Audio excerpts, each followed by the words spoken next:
Welcome back to Tipping Point. I'm your host, Kara McKinney. Did Biden's top henchwoman, at least when it comes to holding pro-lifers at gunpoint and raids on their homes in front of their small children, slice her ex-husband's finger to the bone in a past domestic dispute? That is the allegation being made by her ex, Reginald Avery, about an incident which allegedly happened on the 4th of July back in 2006. During her 2021 confirmation hearing to become Assistant Attorney General at the DOJ overseeing its Civil Rights Division, Kristen Clark told Senator Tom Cotton of Arkansas no when he asked her, since becoming a legal adult, have you ever been arrested for or accused of committing a violent crime against any person? But as our friend Mary Margaret Olohan writes in a new piece for the Daily Signal, that's not entirely accurate.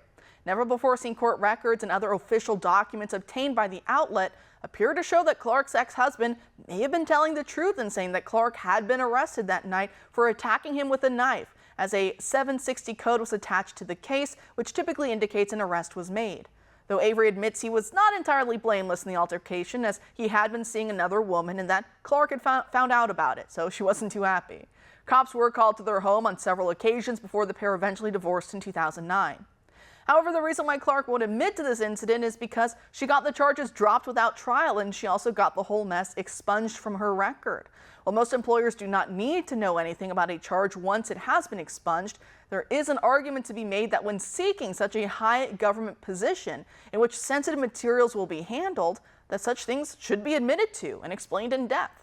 But who am I kidding? This is the same woman who thinks that protecting unborn babies with Down syndrome from abortion is draconian, and that anyone who criticized Dr. Anthony Fauci should be denied medical care moving forward. So she's not exactly a peach. Just ask all the pro-lifers she's locking up for praying and for singing gospel hymns outside abortion clinics, including, as we've talked about, a concentration camp survivor, while turning a blind eye to pro-abortion domestic terrorism.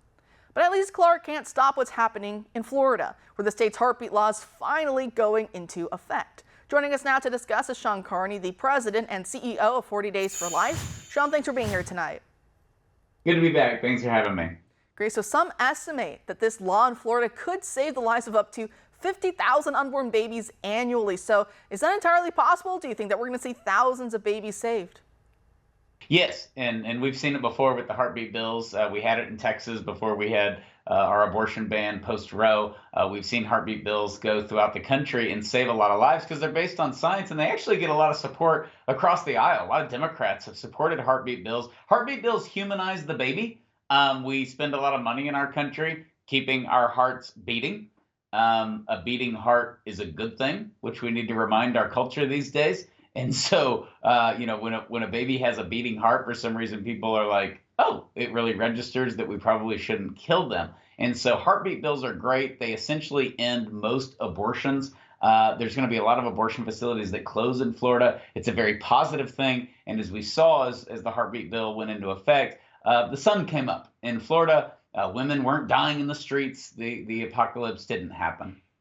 No, you're so right on that. The apocalypse didn't happen. In fact, it was sunshine and rainbows for so many little kids. And even there are women who came out, women who were seeking abortions in some of those states, who then the law said that they could no longer terminate. And then they gave birth to their child. And then they realized, wow, it would have been a really big mistake to kill off this baby a few months back. I'm glad that I have my baby in my arms right now. But I know on CBS Miami, there was a Democrat state rep in the state of Florida. I think her name was Lauren Book, and she was, of course, saying women and girls are going to die from this abortion ban. And it's so scary. But like you said, that didn't happen in Texas. It didn't happen in any of the other states, right, where we've seen pro-life laws go into effect.